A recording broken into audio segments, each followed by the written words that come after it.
Thank you all so much for being here. Welcome to the shadow hearing called Kidnapped and Disappeared, Trump's Detention Abuses. A few quick housekeeping items. This is a shadow hearing, not a formal hearing, but we're going to run it essentially the same way as we normally do with hearings, with opening statements from our witnesses and questions from our members. There is a timer here for members to keep track. We're doing 4 minutes because they've moved votes a little bit earlier. We want to make sure we get everybody in. For our witnesses, you have 5 minutes, and you have a timer right there. I now recognize myself for an opening statement. I'd like to welcome our witnesses, the members of the Judiciary Committee, as well as members from the wider Democratic caucus. This is our 5th shadow hearing in a series of hearings that I've been hosting on how the Trump administration is destroying our immigration system and trampling on our constitutional rights. Today's hearing will focus on the administration's actions to supercharge immigration incarceration to record levels. Trump campaigned on deporting the, quote, worst of the worst, but that is absolutely not what he's been doing.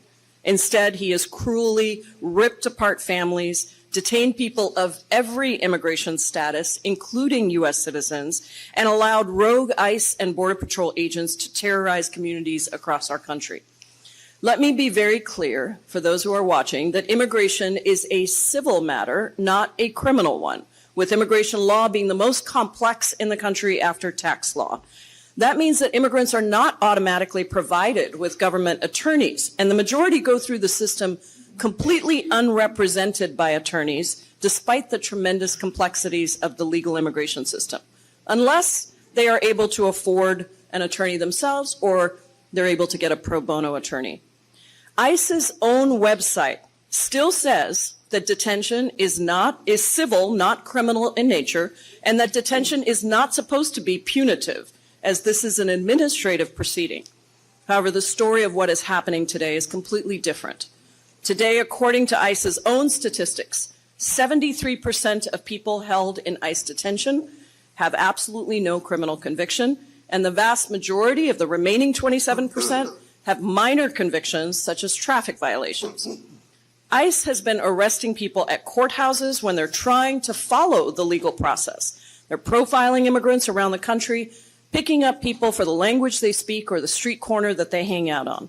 Video footage almost every day captures horrific violence of masked DHS kidnapping and capturing of people, including at least 170 documented instances of U.S. citizens being detained. According to a recent report by Politico, more than 220 judges have ruled against Trump's mass detention policies, saying that these detentions violate due process. That includes 23 judges who were appointed by Donald Trump himself. Meanwhile, Trump's focus on arresting immigrants has made us all less safe. A quarter of FBI agents, half of DEA agents, 2/3 of ATF agents, and 90% of Homeland Security investigations have been detailed to ICE's immigration enforcement arm. As a result, investigators are spending 33% fewer hours on child exploitation cases, on weapons seizures, which fell by 73%, and narcotics arrests fell by 11%. So immigration detention centers are full of mothers and fathers and beloved community members, while those who do pose any threat are free. You have to ask then, who is benefiting? Just last month, the 2 largest private immigration prison companies, GEO and CoreCivic, reported huge quarterly profits and told investors that they represented, quote, an attractive opportunity for investors, thanks to the massive increases in government funding. These very same prison companies donated millions of dollars to help get Trump elected, and now they're reaping the benefits. While the average daily population in immigration detention was fewer than 34,000 people in 2015, it is now over 65,000 people. And with the passage of Trump's big bad betrayal bill, which pumped an unprecedented $45 billion into ICE, it is estimated that detention will ramp up to over 107,000 beds by the end of the year. Hard-earned taxpayer dollars going to terrorize immigrants and pad the profits of private prison companies. What could be wrong with this picture? Amidst this surge in detention, conditions have gone from bad to worse, with terrible overcrowding, unsanitary conditions, long waits to get medical help, if received at all, and inedible food, described by some as, quote, dripping with blood. Multiple pregnant women have been shackled and even suffered miscarriages due to their mistreatment in detention. And since Trump took office, in just 10 months, there have been 23 in-custody deaths, a shocking number and more than any year since 2005. Meanwhile, Trump has decimated any oversight mechanisms, including essentially dismantling all the offices that previously performed key functions of oversight for DHS, blocking members of Congress from doing our job and conducting unannounced inspections of ICE facilities, even arresting a member of Congress for trying to do her job. Over and over again, we have heard heartbreaking and horrific stories of dehumanization, and it's by design, to break people's spirit, to force them into submission, to force them into accepting deportation. It is outrageous, and it cannot continue. Yesterday, I reintroduced my Dignity for Detained Immigrants Act with an unprecedented 124 original co-sponsors. The bill would reduce our over-reliance on detention and allow us to use proven methods of alternatives to detention that cost far less and are humane and effective. It would end the use of detention for profit and inhumane conditions at detention centers and protect the civil and human rights of immigrants. I want to thank all of our witnesses for being here today. It is so important to hear your stories, and you are shedding a light on the abuses of our immigrant incarceration system and helping us to move towards humane and effective solutions. It's now my pleasure to introduce today's witnesses. Sarah Owings is a partner at Owings McNollan, LLC in Atlanta, Georgia. She's practiced immigration law since earning her Juris Doctor from Georgia State University College of Law in 2007. Sarah served as an elected director on the Board of Governors for the American Immigration Lawyers Association from 2017 to 2023. Her legal experience covers a wide range of immigration matters, including family-based petitions, humanitarian relief, and asylum cases. However, her focus is on removal defense, especially representing foreign nationals detained by ICE. Mildred Pierre is the co-founder of Community Spark Solutions, a health equity firm dedicated to expanding access to free health services for underserved families in rural counties. A first-generation American born to Haitian immigrants, Mrs. Pierre is the wife of Rodney Taylor, a Liberian-born, disabled, undocumented immigrant currently detained at the Stewart Detention Center in rural Lumpkin, Georgia, since January of 2025. Together, they're raising a family of 7 children. Laura St. John is the legal director at the Florence Immigrant and Refugee Rights Project, the only organization in Arizona that provides free legal and social services to people in immigrant detention. In this role, she works closely with other leadership team members to oversee provision of legal and social services, as well as directly overseeing the organization's broader advocacy efforts, holding the government accountable for abuses, ensuring the humane treatment of immigrants, and protecting due process and access to counsel. Kate Voigt is Senior Policy Counsel at the American Civil Liberties Union. Prior to joining the ACLU, she was Senior Policy Advisor at the Department of Homeland Security Office for Civil Rights and Civil Liberties. And while at CRCL, she investigated complaints filed by the public alleging DHS civil rights and civil liberties abuses, including complaints related to detention standards and conditions and language and legal access. Ms. Voigt earned her BA from Colorado College and her JD from Boston College Law School. We welcome all of you and thank you for participating and ask that you summarize your testimony in 4 minutes. To help you stay within that time, there's a timer to help you keep track. Ms. Owings, you're recognized. Thank you and good morning to everyone. Thank you, Member Jayapal, for arranging this. It's got a green light. Is that on? Are we on? Okay. Closer? Okay. Okay, thank you. Okay. So good morning and thank you everyone for being here.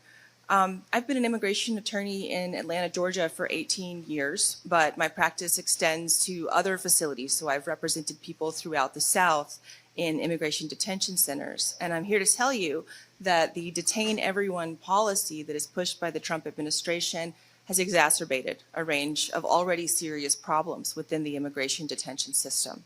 Simply put, when you stuff extra people into a cage that is already full, it gets even more crowded. I have individuals, including a client of mine who was forced to spend almost 4 nights sleeping on the floor of a small cell in downtown Atlanta with 16 other people with his head basically next to the toilet. He wasn't even able to contact me for those days to let me know where he was located. Overcrowding worsens these already difficult detention conditions because we have these remote facilities that lack sufficient medical staff and equipment to address complex health needs for people who have chronic conditions and are being denied release in nearly all circumstances. Yesterday, the media reported on the case of Williams Toro Enamorado, a young man who was detained by ICE during Operation Charlotte's Web in North Carolina on his way to receive dialysis treatment. He requires dialysis treatment because he is in end-stage renal failure due to a prior detention he had in ICE custody when a minor kidney problem went neglected and became a major one. ICE knew where he was because he was in the process of applying for a green card. He had all the preliminary steps completed and was simply awaiting the final adjudication of his petition when they elected to redetain him and told him the best way for him to get care would be to go to Honduras immediately and get his next round of hemodialysis there. It was only through quick action over the Thanksgiving holiday that his counsel was able to stop that in order for him to get treatment and the ability to continue his case in the United States. There's been many cases like this. It's also terrible for primary caregivers. We have numbers of examples of that, but what comes to mind for me is a family that I represent who are elderly, an elderly U.S. citizen woman of retirement age and her 72-year-old husband who was detained at their visa interview. She's also on dialysis, and he was responsible for taking her and providing all family care while she was recovering from those treatments. So she has no one in the home now to help her walk up the stairs even, which she is not quite able to do due to her condition. These are, someone who has no criminal record, someone who is not a threat to society at all, and who is deeply needed at home. And yet ICE made this decision and will not release. We see this throughout many different formats. They also will use the transfer system frequently in order to try to move people around for not any real discernible reason. I was called by a panicked colleague the other day telling me that someone who had a heart valve failure, instead of being released for the repair that they needed, was in fact transferred 3 times prior to being released. And the text message I received simply said, ICE are about to kill this man. It's a constant problem. We're seeing many cases, and despite the evident harm, ICE continues.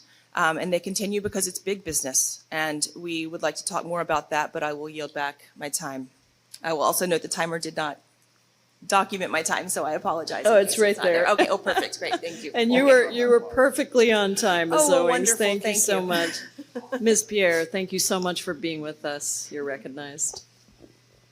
Thank you. I'm pretty short, so let's get this microphone in check. Hi, thank you, Ranking Member Jayapal, and all the distinguished members of Congress for holding this hearing. My name is Mildred Pierre. Today I sit before you as the voice for my husband, Rodney Taylor, a vulnerable person who is currently, as Ranking Member Jayapal call it, the Immigrant Detention Industrial Complex at Stewart Detention Center. He cannot be here to speak for himself, so here I am. Rodney was born in Liberia in 1978 with severe disabilities, 1 club foot, one kneecap or tibia on one leg, no foot on the other, and only a thumb on his right hand. Because disabled children in Liberia were often harmed or even killed because of taboo and witchcraft and their ideas of witchcraft, his mother hid him for 2 years. He crawled on his belly until the age of 2, when Shriners Children's Hospital brought him to the United States for a series of surgeries that changed his life. At age 3 years old, Rodney walked for the first time on prosthetics. By 10, both legs had been amputated, and he underwent surgeries so he could hold objects with his right hand. In spite of everything he endured, he grew up in an extraordinary man. He became a professional barber known as Spock the Barber, a taxpayer, a father of 7, a pillar of his community. He cuts hair for free at back-to-school drives, church events, and fundraise for breast cancer walks, known everywhere for his huge, contagious Eddie Murphy laugh. Today, at 47 years old, that man is deteriorating in detention. He has been held at Stewart since January, taken in front of our children just 11 days before our engagement. Conditions he faces are inhumane. For the first 3 days, Rodney could not walk because ICE refused to allow the charger for his prosthetics legs into the facility. Without power, those legs become 20-pound rigid weights. Only on day 4, after hours of me pleading, they allowed him to have his charger. Rodney has had over 14 different cellmates and has never been given a single cell for his safety. Prosthetics should be worn no more than 8 hours a day. However, Rodney must wear his 23 hours a day, even while sleeping, because he fears it will be stolen or broken. Without protective creams and needs, he developed boils. He developed bruises, pain and chafing in those amputation sites. No dignity for disabled detained immigrants like Rodney. He has lost nearly 20 pounds, making his prosthetics fit improperly and increasing his pain. Because guards often refuse to let others bring food to him, he frequently misses meals. He has diverticulitis and requires a strict diet. Yet the food he receives is repetitive, poor quality, and often inedible. He went almost 2 weeks without a shower because the facility would not provide a safe place for him to remove his prosthetics. When he finally received a shower stool, the shower area was covered in mold, feces, urine, human bodily fluids. Rodney had to crawl on his hand and his limbs through those conditions just to take a shower. Again, no dignity for detained immigrants like Rodney. When he requests medical care, it takes 2 weeks just to get a response. His blood pressure has reached 181 over 112. Rodney has a family history of heart disease. His father died of a massive heart attack at a very young age. He entered detention on 1 blood pressure medication. He is now on 2. In May, he fell and severely injured his only functional hand. Screws from his prosthetics legs scattered. Other detainees felt bad. They carried him to medical, which is the clinic. The staff didn't know what to do. They kept him there for 12 hours. They gave him tape and a wheelchair, but he cannot use a wheelchair because of his thumb. The fall happened because ICE failed to provide new prosthetics, which his doctor had allowed to be available since January 31st. Rodney now suffers constant back pain, hip, and chest pain. He has been diagnosed with now bone spurs, something that he did not have before detention. It took 5 months for him to receive help for his prosthetics and 7 months just to get an injection on his right hand. Again, no civil and human rights for Rodney. And Rodney spoke to a reporter about the human rights violations, the broken air conditioning for 3 months in the summer, water leaking from the ceiling and like rain. The facility denied everything. And when he raised issues with the chief inside Stewart Detention Center, she retaliated by sending him to solitary confinement for about 3 days. No water, no shower, just the sound of men screaming and crying. A disciplinary panel hearing for this incident never occurred because ICE would have had to admit on record that, in fact, there was no working air conditioning and water leaking from the ceiling. Members of Congress, if Rodney is treated this brutally in the U.S. detention centers, how can he survive deportation? People with disabilities, people like Rodney he's part of that vulnerable population. In our country with no medical infrastructure for someone with advanced prosthetics in Liberia, children and people with disabilities are at risk of violence. How can a man with no legs, a fragile hand, and chronic conditions in his complex prosthetics needs survive in a country where it rains about 6 months a year and there are dirt roads? The Trump administration is putting profits over human lives. Removal is not just dangerous for Rodney, it's a death sentence. I stand before you today as the woman he loves, the mother of our children, and his advocate, number one advocate. Some days I feel like a widow, even though Rodney, my husband, is still alive. I ask you again, members of Congress, to intervene, dignity for detained immigrants, to ensure Rodney is released, given medical care, and protected from further harm, and allow dignity and a chance to live. Thank you so much. So powerful, Ms. Pierre. I'm so sorry that your family is experiencing this. Thank you for being here to share it with us. Ms. St. John, you're recognized. All right, can you hear me all right? Closer? Okay. Okay. Good morning, and thank you to members of Congress for your interest in learning more about ICE detention. My name is Laura St. John. I'm legal director at the Florence Immigrant and Refugee Rights Project. For over 35 years, the Florence Project has provided free legal and social services to adults and children in Arizona who are facing removal in detention. This includes under the Legal Orientation Program, which was terminated earlier this year. Under the current administration, worsening detention conditions combined with unprecedented and aggressive policies on bond and third country removals work together to purposefully deter people from exercising their legal rights under U.S. law. Conditions in prison-like immigration detention facilities have long been deeply problematic, as we have just heard. Recently, however, conditions have worsened, and what oversight existed has been functionally eliminated. Our clients routinely complain about medical neglect, including gaps in critical medication and significant delays or outright denials of any specialized care. They also complain of poor nutrition, including refusal to provide medically necessary diet accommodations, again, much like what is happening in Georgia to Mr. Taylor. Clients with serious mental illness are routinely placed in segregated housing where the isolation often exacerbates their conditions. There's also been a troubling increase in Arizona of allegations of verbal and physical abuse by guards. In one of our facilities, there's a disturbing new policy that now mandates deeply invasive strip searches both before and after every single family visit. The trauma of these invasive searches is such that for some people, they've asked their families to stop visiting entirely. And in what has already been the deadliest year on record for ICE, our clients are increasingly sharing that they fear dying inside the detention centers. Unfortunately, an abrupt change of law around bond eligibility has effectively eliminated most people's option for release from custody. And this remains true despite numerous federal courts having held that the agency's interpretation is contrary to law. Thousands of people now face months, if not years, if they choose to fight their case in detention without any individualized review by a judge to determine whether their detention is fair, just, or even necessary. Meanwhile, the US government is also taking an unprecedented and extremely aggressive approach to third country removals. That's the policy or practice of deporting people to countries where they have no ties whatsoever. You're likely familiar with the harrowing story of Kilmar Albrego Garcia, who ICE has tried to remove to at least 12 countries aside from his own country of origin.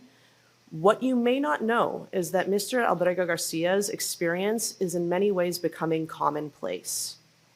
Hundreds, if not thousands, of people are currently facing potential deportation with no notice and no opportunity to respond to countries that they've never been to. Many of those facing third country removals have actually won protection from removal to their country of origin, but they remain detained by ICE while ICE tries country after country after country in a Kafkaesque cycle. We have seen people unjustly detained in Arizona for months, coming up on almost a whole year at this point, while the administration makes repeated attempts to remove them to various third countries. We have one client, a woman that we work with, who's been detained for 11 months since she was ordered deported. The US government has tried to deport her to 7 different countries, and despite her full cooperation and consent, she has yet to be either removed or released.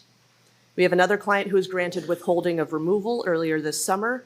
Now, 6 months later, he is still detained while the government claims to be working on a third country removal. Yet ICE will not tell us what countries are even being considered. This all creates hopelessness by design. This administration's approach is purposeful cruelty as deterrence.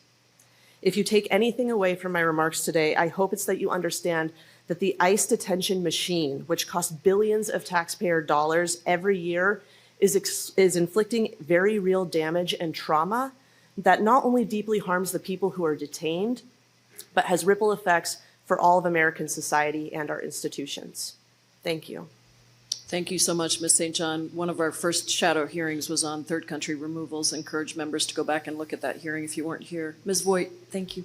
You're recognized. Thank you, Ranking Member Jayapal, and thank you to each member of the committee for inviting me here today to testify on this important topic.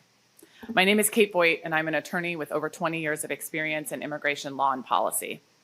In March 2023, I was hired as a policy advisor at the Department of Homeland Security's Office for Civil Rights and Civil Liberties, also known as CRCL. In March 2025, the Trump administration subjected me and my colleagues, all of my colleagues, to a RIF, or a reduction in force. Congress created CRCL when it passed the Homeland Security Act of 2002, the same bill that created DHS. It was founded to integrate civil rights and civil liberties into DHS's activities, essentially to ensure that the department's work to enhance national security did not undermine individual liberty, fairness, or equality under the law. CRCL carried out several statutory functions at DHS. One of those functions was to investigate complaints filed by the public stating that DHS had violated someone's civil rights and civil liberties. For example, we investigated complaints regarding disability accommodations, language access, the use of solitary confinement, sexual abuse, and more. While at CRCL, I generally investigated complaints involving violations against people detained at ICE. We frequently and regularly received complaints related to conditions in ICE detention facilities, including complaints that the guards had assaulted someone, that there was no access to legal resources, that the food was rancid, or that there was no privacy when using the bathrooms, for example. Every year, we also conducted approximately a dozen investigations at ICE detention facilities to investigate a group of complaints. These investigations involved traveling to and spending time in detention centers. Being in detention facilities and having eyes on the ground is invaluable to understanding the severity of abuses and ensuring non-citizens can report concerns. CRCL's investigations served an important role at DHS. Most other investigations or inspections into detention facilities were conducted by either a department within ICE itself or a contractor that was responsible to ICE. We were not a part of ICE, but importantly, we were a part of DHS.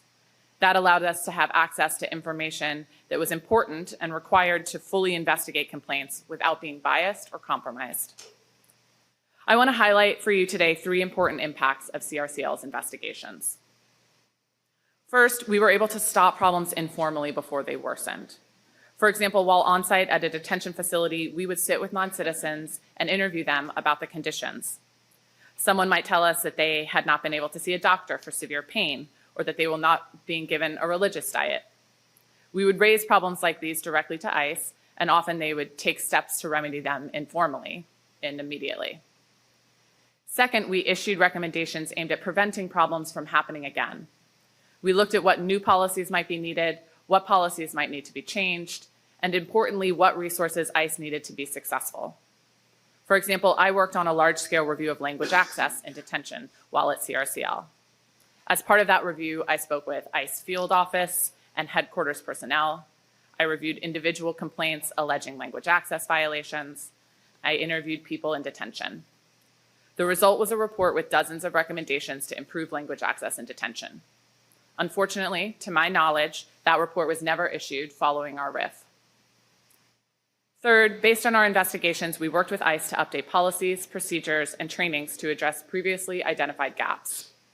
For example, CRCL participated in ICE's internal working groups to develop and revise their national detention standards, as well as policies and trainings involving solitary confinement and sexual abuse prevention, detection, and response. ICE detained over 65,000 people as of November 16th, and it is in the process of growing its resources exponentially. Reports indicate ICE is building new detention facilities that can hold thousands and thousands of people.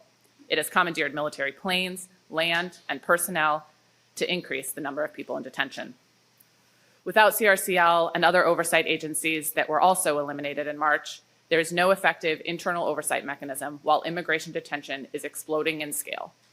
In short, I am scared for each and every person in ICE detention. Thank you for your time. Thank you so much, Ms. Voigt. Now we're going to move to member questions, and I'm going to reserve my questions till the end because we have a wonderful group of members here. So we're going to go in order that people arrived, and we'll start with Mr. Takano and then Ms. Bonamici. Thank you. Thank you, Chair. Ranking Member Jayapal. Ms. Owens, I want to talk to you about the largest single-site operation in Homeland Security investigations history. It was a raid on the Hyundai Meta plant in Georgia in September, which resulted in the detention of approximately 475 workers. Can you discuss the Hyundai plant raid in Georgia and what happened to the people working in the plant?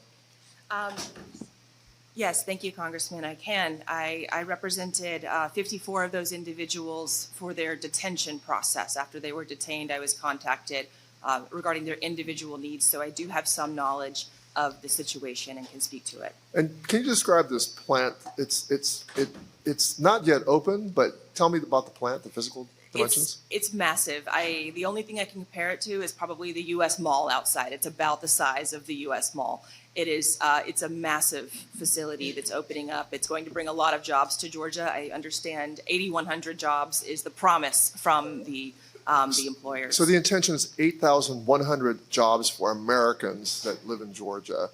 And billions of dollars were invested by Hyundai to build this plant. That's correct. It's a joint venture between Hyundai and LG, and it is a billion-dollar operation.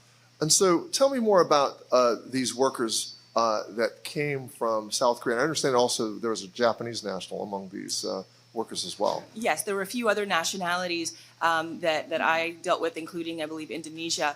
However, everyone that I worked with, they were all here lawfully. They were all here on visas that were appropriate for the status that they needed to have in relation to what their role was at the facility at the time they were there. So one gets the impression that ICE thought they really got a tip here. They were going to bust illegal workers here, but in fact, they were all the 475 workers were all here legally.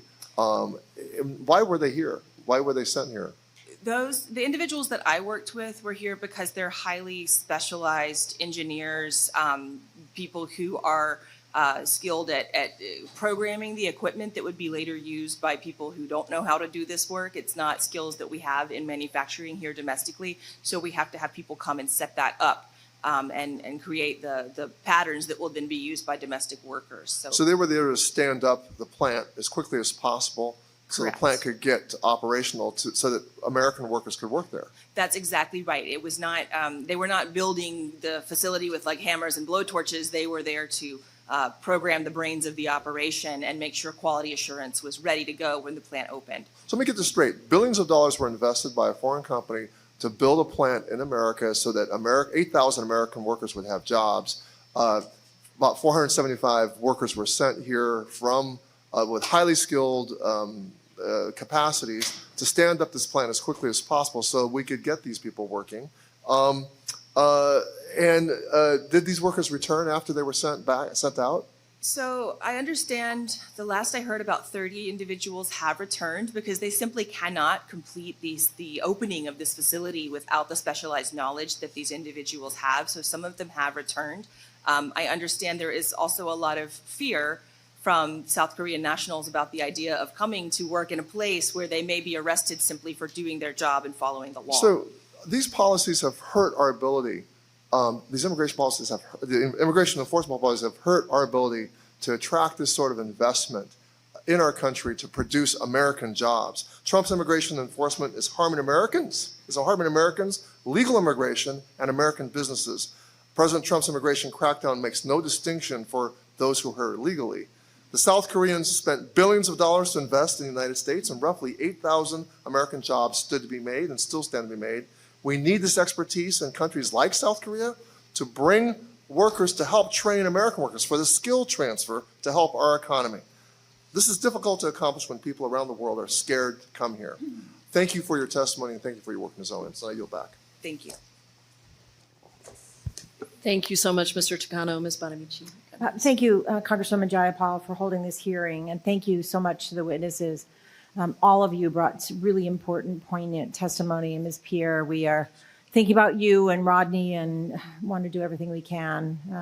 It's unbelievable. And Ms. Voigt, thank you for talking about what used to be when we had civil rights and civil liberties enforcement.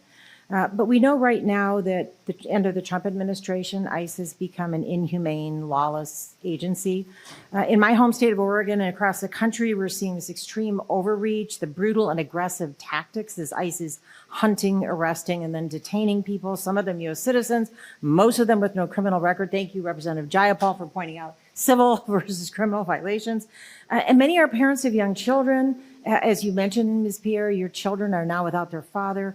We've seen ICE continuously escalate these horrific actions throughout the year. And today we're here to talk about the additional abuses that are suffered by people in detention and in detention centers across the country. These abysmal conditions, you really brought them to light with your testimony. The inhumane conditions, they're not giving proper medical care, scarce access to food and water. Ms. Pierre, you really highlighted that. I want to say I read the October 22nd, 2025 letter about the horrific experiences of pregnant detainees. And I must say, as a woman and a mother, I was gut-wrenching and I'm outraged. Nobody should have to suffer that kind of mistreatment and indignity. Any detainee in any condition and under any kind of moral, ethical, medical, or religious principles, this is disgraceful. In many cases, ICE agents coerce detainees to sign voluntary departure forms, sometimes without consent or translation, and sometimes asking detainees to sign the paperwork every day. Sometimes they revoke access to phone calls until detainees sign deportation paperwork, which is blatantly illegal. Sometimes they have them sign it without counsel. ICE's abuses even extend to some detainees who want to sign detention paperwork voluntarily. Actually, I have a constituent in Oregon who wants to go back to Mexico and sign the paperwork, but instead of deporting him, ICE transferred him not once but twice to different detention facilities, first to Texas and then to Louisiana, and held him in solitary confinement. Why is ICE holding him? It's cruel. It makes no sense. He signed the paperwork voluntarily. Maybe this is because the private prison company gets paid for every day he's there. It's really outrageous. So my state of Oregon, we don't have a detention center, so people are sent immediately up to Tacoma, Washington. It's almost at capacity. Detainees are often quickly transferred to other facilities across the country, creating additional hardships for families, lawyers, congressional staff like mine who are trying to assist our constituent. And I want to ask Ms. White, how does moving detainees across the country create barriers to due process? Yeah, absolutely. When detainees are transferred, it can take a long time for people to even know. I'm talking about family members, I'm talking about attorneys, to even know where their attorney or their client or loved one has been transferred. That can impede legal access when filings need to happen very quickly, which I'm sure is something my co-panelists can talk about as well. Thank you very much. I also want to mention the bond hearings that was brought up. That's been an issue as well in the Pacific Northwest, and I was able to help a constituent get out of detention because of that conflict between the federal court judge who said you get to post a bond. His paperwork even said we can't give you a bond hearing, but if we did, it would be this amount. So I hope that gets resolved in favor of letting people get out. I wanted to ask, I know the ACLU was one of the senders of the letter about the pregnant detainees. Have you actually received a response from ICE to that letter? Not that I'm aware of. That's not surprising. We frequently do not get responses. And real quickly, I just want to invite all of my colleagues to join me. I recently introduced House Resolution 6349, the Migrant Due Process Protection Act, that will allow people to have their removal hearings held either by telephone or video conference to keep them safe. So thank you very much. Thank you so much, Representative Bonamici. Next, I'd like to recognize Representative Ramirez from Illinois. Thank you, Congresswoman Jayapal. I really appreciate you hosting this shadow hearing and all of the ones that you've done prior. I want to move in to a conversation with you, Ms. Voigt. You mentioned that the Office of Civil Rights and Civil Liberties, which Kristi Noem eliminated in March 2025, investigated civil rights violations and abuses by DHS officials and contractors, including inside immigration detention centers. So, Ms. Voigt, can you confirm there were at least 550 ongoing investigations at the CRCL before this administration gutted the office? That's my understanding, yes. Yeah. And Ms. Voigt, do you have a sense of how many of the CRCL investigations are related to detainee abuses or abuses in the detention centers? I don't have an exact number, but I will say complaints related to detention were a large amount of the complaints we received and a large amount of the complaints we opened. And it's no surprise, we just heard from Ms. Pierre what your husband is experiencing every single day in detention. Ms. Voigt, were any of the investigations regarding contractors related to abuses in detention centers? I don't have a number, but yes, I think complaints were, contractors are who are operating the facilities across the board. ICE is only sometimes even in the facilities themselves. And so a lot of the complaints we received about conditions were either directly or tangentially related to the contractor's actions. Thank you for that. And we know since DHS's inception, immigration detention has been dehumanizing. You were talking about some of the recommendations that were made prior to gutting the office itself. Detention facilities have been unsafe, they've been inappropriate and inadequate.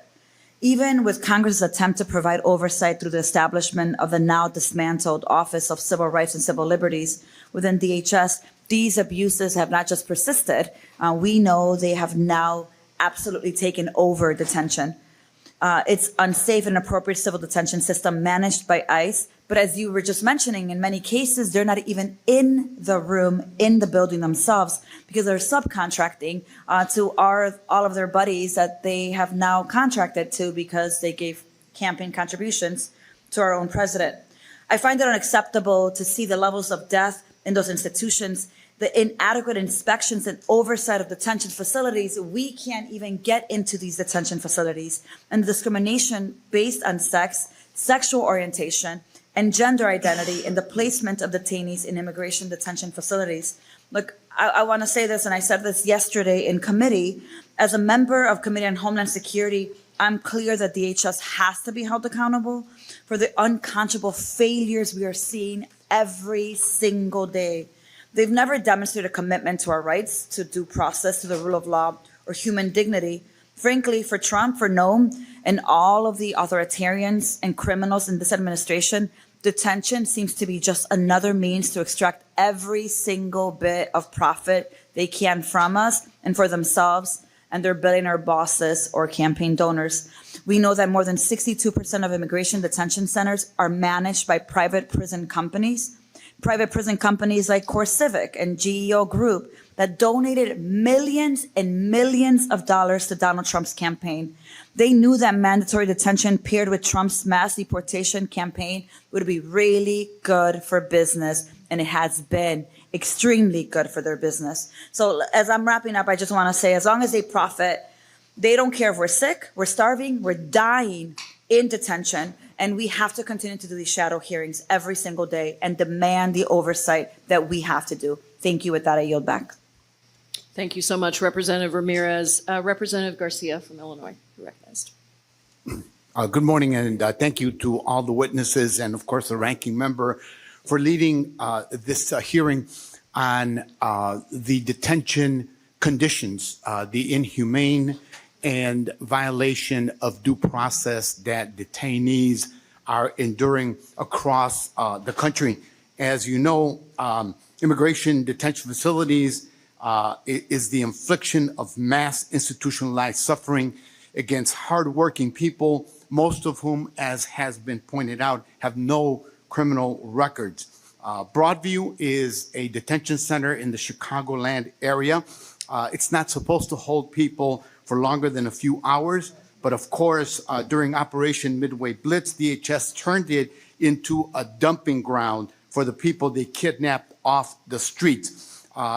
4 members of Congress, including my colleague who just spoke, and I sought to visit. We were denied by masked individuals who claimed to be immigration officers. And as community members continue to protest the mistreatment of our neighbors outside the facility, federal agents, of course, use military-style tactics like tear gas and rubber bullets to violently assault them. Fortunately, local organizations filed lawsuits against the DHS over the conditions inside Broadview and the treatment of those outside the facility. Those lawsuits led to court orders that require improvement to the living conditions and an end to the unlawful uses of force against protesters and the press. I was proud, of course, to submit a declaration in support of that lawsuit challenging the conditions at Broadview. Ms. St. John, thank you for being here today. Can you talk about why it is especially problematic to be using processing facilities as detention centers? Yes, so processing centers, generally speaking, are designed to hold people for no more than a very short period of time, 24 hours, maybe 72 hours. They typically do not have any type of infrastructure for basic hygiene, for sleeping.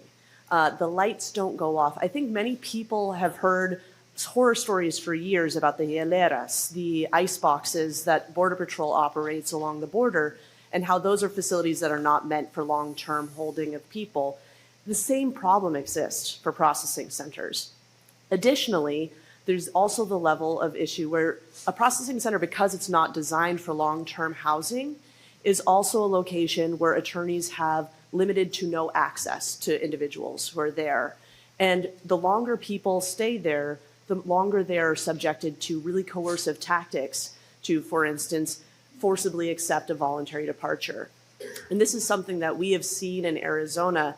Part of our project also works at the border, and we have encountered numerous people who have told us that they had time in a processing center where they were asked repeatedly and coerced and said, hey, you need to just take a voluntary departure. You have no chance of fighting your case. You're just going to be detained for months. Why are you doing this? Just go. And people who had very strong legal cases gave up and said, I will just go. And so the issue with these short-term processing centers is the conditions are horrific. There's no access to counsel. And I think while litigation about individual processing centers is fantastic because it is really important to stop these horrible conditions, we need something broader because it's like a game of whack-a-mole for us litigators. Is they close Broadview and they will just open another place where folks will be held. We've seen it in New York also where people, they closed 26 Federal Plaza. Now there's people out in Long Island. It's happening everywhere, and that game of whack-a-mole is not feasible. Thank you. Thank you. I yield back. Thank you so much, Mr. Garcia. I now recognize Ms. Escobar from Texas. Thank you, Ranking Member Jayapal, for holding this hearing. It has been incredibly frustrating to be able to access information and conduct oversight. And so this shadow hearing is critically important. Thank you to all of our witnesses. Ms. Pierre, your testimony was especially moving, but we're all very grateful to each and every one of you for being here and for helping us shed light on what is happening in this administration. I represent El Paso, Texas. And El Paso is unfortunately the site of America's largest immigration detention facility. It's known as Camp East Montana, and it was funded by what Republicans call their One Big Beautiful Bill, which allocated $45 billion for immigration detention alone. Camp East Montana in El Paso is a $1.24 billion facility. Over $1 billion to hold thousands of people. I have conducted 3 oversight visits, and it's been really challenging to get in. As a member of Congress, I should be able to have unannounced visits, and Ms. St. John, I'll be asking you about that in just a moment. But the 3 oversight visits that I've conducted, twice I've been able to talk to a handful of detainees. The first group of detainees that I spoke to were adult men. Many of them had been in our country for 30 or 40 years. They had never committed a crime. Not only did they tell me that, but the color of their uniform told me that. Last week when I was there, I spoke to a group of women who showed me hives on their bodies because of how unhygienic the situation is.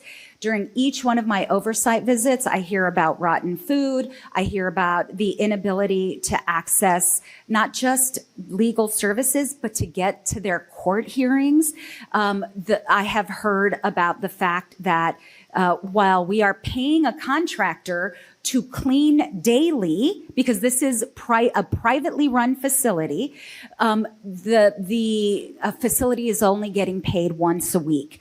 Detainees are having to wash their own clothes because the subcontractor we're paying for laundry is not doing it, not performing this function. So for Americans who are watching who may not feel moved by the inhumanity of this situation, I certainly hope they are moved by the fact that we have a private contractor pocketing American tax dollars instead of delivering the services that they are contracted to do. So we have contractors monetizing this situation, profiting off this situation, while the American government is providing little to no accountability and limiting congressional oversight. Ms. St. John, during one of my visits, actually each one of my visits, I'm told by detainees that the facility is cleaned up before I get there. And they said, we know someone is coming because suddenly they clean it up. Can you tell us about why it's so important for Congress to have the authority for unannounced visits? Yes, absolutely. So that surprises me not at all that you've been told that it gets cleaned up. I know that in Arizona, we have heard similar stories routinely with the new policy of not allowing unannounced visits. I know that recently our client said, oh, well, we know we're going to get good food next week because somebody's coming to visit. I've also heard clients say, well, the whole place smells like new paint. So it is a serious problem because, an unannounced visit allows members of Congress to see what's actually happening on any given day. Just like anybody else, if you know somebody's going to be coming in and checking in on you, you're on your best behavior. You made sure you cleaned up, the dirty dishes are away. And that's not the reality of what people are facing. When you walk into the medical unit and they knew you were coming, they make sure that their doctors are there. They make sure that they have the medications being provided. And that is not something that actually happens day to day routinely in our facilities. One of our facilities hasn't had a psychiatrist on staff physically present at the facility for over a year, to our knowledge. We have clients with severe mental health issues who have never seen an actual psychological professional in those facilities. And some of them are getting medication, some of them are not. So again, this is why having the ability to do a visit with an unannounced visit is so critical. I would also add the ability to speak to people when you're there, because it's also a very different experience when you walk through and just see what's happening versus being able to talk to somebody about what their experience has actually been. Thank you. Thank you so much, Ms. Escobar. I'd now like to recognize Ms. Dexter from Oregon. Thank you so much, Ranking Member Jayapal, for convening this vital hearing, and to our witnesses for sharing your incredibly important insights with us today. We shine a bright light together on the cruelty and injustice that is being inflicted by Trump's immigration system. It is essential that we keep telling these stories and keep the pressure on. There's so much injustice happening right now, but pressure works, and justice can prevail. At our last shadow hearing, Mimi Letinich testified about her friend and my constituent, Jackie Merlos, who was detained with her 4 U.S. citizen children in a windowless cell for weeks and separated from them for months while she remained in ICE custody. I'm overjoyed to share that Jackie is now reunited with her family. But our work is far from over. Today, I share the story of another constituent. On the morning of September 16th, Rafael Areola Caballero was driving to work in the same car he uses to take his kids to soccer practice. He was suddenly surrounded by unmarked vehicles and masked federal agents who refused to show a warrant and laughed in his face when he tried to assert his rights. They smashed his window, cut through his seatbelt with a pocket knife, slicing him in the process, and dragged him out of his vehicle. Raphael told them that he was recovering from surgery. He still had the stitches in his elbow. He couldn't bend his arm, and they didn't care. They forced his arm behind his back and handcuffed him that way anyway, inflicting immense pain, swelling, and numbness. During his transfer to the Portland ICE facility and then to Tacoma, Raphael was denied the chance to call his family, denied medical care, denied dignity. When he finally saw a medical provider, he was told the pain didn't matter. He never received an exam or treatment, not once, not despite his repeated requests, not even after my office demanded it. As a physician, I am furious. This isn't just negligence. It's state-sanctioned harm. It is medical neglect enabled by a federal agency that has completely lost its moral compass. But Raphael's story is not just one of physical violence. It's a story about the collapse of due process. While in custody, Raphael told his attorney he feared persecution if deported to Mexico. Him and his attorney submitted a request for a reasonable fear interview multiple times, as is his legal right. My office flagged the request, and we informed ICE that his lawyer had faxed it to the facility. And yet, despite his medical injuries, despite his pleas for a reasonable fear interview, ICE deported Raphael. My team pressed ICE on why Raphael was not given an interview or a reasonable fear interview. ICE evaded the question. They claimed they had no record of the request. Only after we provided the certificate of receipt did they admit the truth. Their fax machine was out of paper. And when they finally added more paper, hundreds of faxes spilled out, hundreds of desperate pleas for help, hundreds of people being denied the most basic legal protections our laws promise. This is a grotesque failure of governance. It is cruelty cloaked in bureaucracy, and it is happening right now in our names. Let me be clear, no system that abandons medical care and disregards due process deserves our tax dollars. Our communities deserve better. And that's why we are here today, to shine a light on this inhumanity. I am grateful for Ms. Owings, an immigration attorney, to share her expertise with us today. And I'm looking at the clock and see I left us 20 seconds. So I will defer to the chair, putting this on the record and maybe getting a response later. As an immigration attorney, can you speak to how unprecedented and dangerous it is for ICE to deny reasonable fear interviews in this way? And I'm sorry. Thank you. Why don't you go ahead and answer as quickly as you can? We just need to get through all the members. It is very, very dangerous. I would not say it's completely unprecedented, though. There's been lots of fax machines turned off, unplugged, out of paper over the years that I've been in this practice. The volume at which it is happening right now, however, that is unique in my experience. Thank you so much, Ms. Dexter. Thank you, Ms. Owings. And I now recognize Mr. Tonko from New York. Thank you. And I appreciate the ranking member, Jayapal, and the members of the subcommittee for the opportunity to join you here today.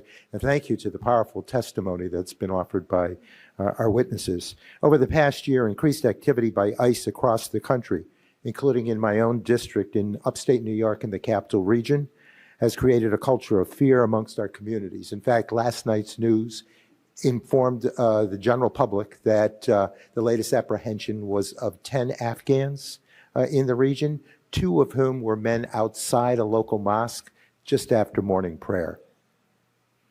Fear, and so that's the kind of fear that's being inflicted into the community. Fear that parents will be separated from their children. Fear that they will be detained because of their appearance. Fear that they will be mistreated and abused in detention.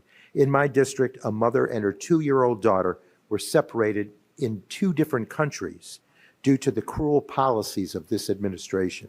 It's stories like these that I have heard repeatedly from my constituents, many of whom are individuals who witnessed arrests or whose friends, neighbors, or family were taken and who are desperate for answers.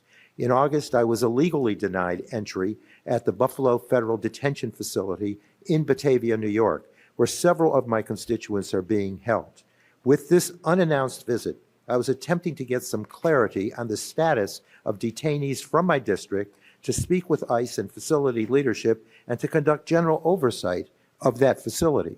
This visit was particularly important given a June report by ICE's Office of Inspector General, which found that the facility and ICE staff were not in compliance with standards related to the use of force, staff detainee communication, detainee grievances, medical unit staffing, as well as several other concerning findings.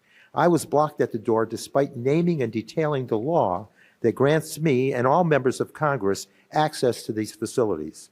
The facility individuals blocking my entry at the gate went so far as to confirm that they knew they were in violation of the law, yet I was still denied entry.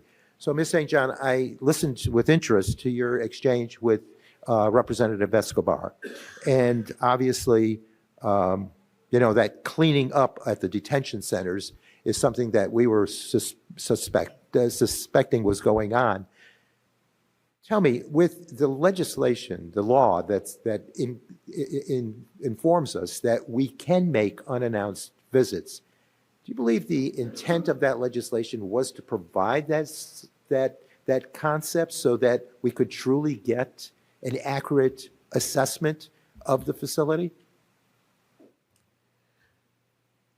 I mean, in short, absolutely yes. That is, the legislative intent, I think members of Congress probably know it better than I do, but the intent there is absolutely to be able to get a clear and accurate assessment of what's actually happening and not the cleaned up or gussied up version of what is happening in detention centers. And as indicated in my remarks, the individuals indicated they knew they were in violation of the law. Do you think that is pretty much true across the board? Are members aware, are these officers aware or individuals aware that they should be letting us have a tour of the facility? I certainly think that the people in charge of the detention facilities are aware of the law. I mean, individual guards may be more of a question, but I certainly think that the people who are making the choices about instructing those guards at the front desk who can come in and who can come out are very much aware of what the law says and what it is that they're doing instead. And I would go further to say that I think that that problem exists across many levels of ICE, not just when it comes to congressional visits, but to any range of conduct by ICE right now that they know is contrary to law. Thank you very much. I had other questions. I ran out of time, but Ms. Pierre, thank you for the powerful statement. I have a question for you. We'll get it to you in writing. Thank you so much, and I yield back. Thank you so much, Mr. Tonko. I would just say that they absolutely know what they're doing, and they are trying to keep us from doing our authorized, obligatory duties as members of Congress. With that, let me recognize Ms. Garcia from Texas. Thank you, Madam Chair, and thank you to all our witnesses today. And really, I thank you from the bottom of my heart, because it is, anytime we deal with this topic, I frankly just get depressed. I mean, the news are never good. Your description of everything that's happening to Rodney just almost brought me to tears. So I'm just grateful that you all are out there, on the ground, helping us with so many of these issues. Now, we've talked a lot about the detention, but most of the focus has been on adult detention. That I want to kind of bring the one that really does make me cry is what's happening to our children. And I know that in Houston, I've dealt with two situations where children were apprehended. One was the family was on the way to Texas Children's Hospital for some very specialized cancer care. They were American-born children, but they were together with the family deported. Another one was the recent one that the child was autistic and could not communicate his real name and his real status. So he was deemed to be an unaccompanied minor and ended up in detention. And the detention center is new to the Houston area. And of course, with my luck, all this happened during the shutdown, that they didn't even really acknowledge my request to go visit that detention center immediately. And I still have not gotten a response from them. So, Ms. St. John, is it really any better at the children's detention centers? Do we still have some run by faith-based communities? Or have we gone into this for-profit, highway to the point where everybody else's contracts have been canceled, and it's all the for-profit groups?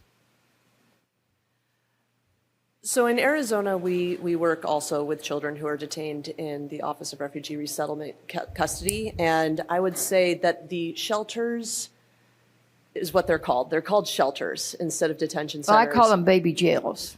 And they are shelters in name only. This is a lockdown facility. People are not free to leave. There may be fewer bars on the doors, and But do they less- have medical services? Do they have, I mean, when you talk about no psychiatrists, I mean, the impact to the mental health of a child at that age to be detained is just horrific from everything I've read. Correct. And so the biggest difference, so there are major gaps in services for children also. We, again, routinely have complaints from children about failure to provide necessary gender-affirming care, failure to provide different types of medical care, But are they getting the abuses. 3 hot meals? Are they getting a bed? Are they getting a doctor when they need the doctor? They typically do get Because their the meals. autistic child I mentioned ended up having to be taken for surgery. Yeah. And they actually allowed the mother to come to the hospital to see the child, but wouldn't release the child to the mother. Right. And so yes, children get meals. Children, maybe not meals that they like, maybe not meals that are actually nutritious, but they get meals.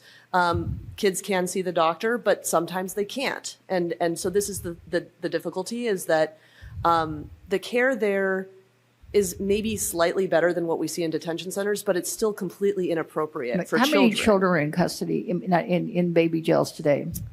I do not know that Ms. number. Boyd, do you know, ma'am? I'm sorry, I don't know that number. Ms. Owens? No, ma'am, I'm sorry. I do not know that number. You don't? Because I keep hearing that of all the children across the country that are in detention, that there's been less than a dozen released, last month. That they're just detaining to use that as a trump card, for lack of a better word, against the parents to tell them that unless they self-deport, they will not be reunited with a child that's somewhere else. And that is Are you all absolutely, hearing that? yes, something that we have seen across the network of providers who work with So unaccompanied children are being used as leverage to. That's correct. political Children are tools. not being released from custody. There's been a number of changes to the policies about who can qualify as a sponsor, even when children have been redetained from sponsors that were previously approved and are still completely appropriate sponsors. They're not being re-released to those sponsors. And we are seeing sponsors be detained and deported. So there's this problem of sponsors. So it's a new type of separation. Ms. Garcia. I thank know, you. it's just. Yeah, I'm sorry, we have I so many just- members. I'm well, going to stay I tight realize that, but on We just timing. need to remember that there are many, many children Yeah. in detention right now. Thank you so much, Ms. Garcia. I now recognize the ranking member of the Rules Committee, Mr. McGovern. Thank you. Thank you for your testimony. I'll keep this brief. The United States is a country of immigrants, and immigrants make us strong. And yet we have a president calling immigrants garbage. I mean, it's sickening. This administration has made a practice to unlawfully detain people, and they don't stop there. They have used this massive and broken detention system to deprive people of due process, cover up systemic failures, and disappear people altogether. And we're hearing about those cases. I mean, Kristi Noem defied a court order and deported 3 planes worth of individuals to El Salvador without due process. And it's believed that 30 of them are still being held at CCOT, a maximum security prison that's infamous for human rights abuses that occur there. No one knows for certain if these men are actually there, and no attorneys have been able to contact them because DHS won't disclose their names and locations. So detention is being used to hide people and deport them so quickly that their lawyers can't find them, and sometimes so quickly that they don't even have a chance to retain an attorney. So, Ms. St. John, as somebody who helps provide legal services to individuals in immigration detention, you are uniquely familiar with the extreme need that exists. So could you discuss how the dramatic increase in detention has impacted your organization's ability to adequately provide legal services? And what are the consequences of an individual in immigration detention not having access to proper legal services? So in terms of the problem of transfers and people being disappeared, it is absolutely, it's a massive problem that people are being moved more routinely and more regularly from facility to facility to facility in a way that is making it extremely difficult for people, their family or a counsel to be able to track them. People take days to show up again in the various systems that we have to actually track people down.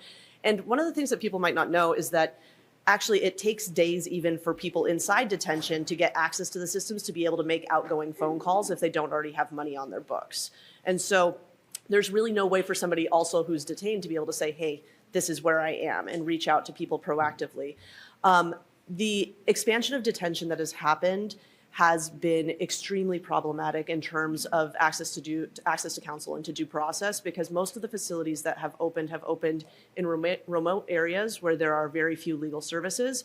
And it's disturbing to see how few or how little thought has been given to access to counsel in these locations. We saw that at Alligator Alcatraz, where people were being turned away, attorneys were being turned away by armed guards when they went to go see their clients.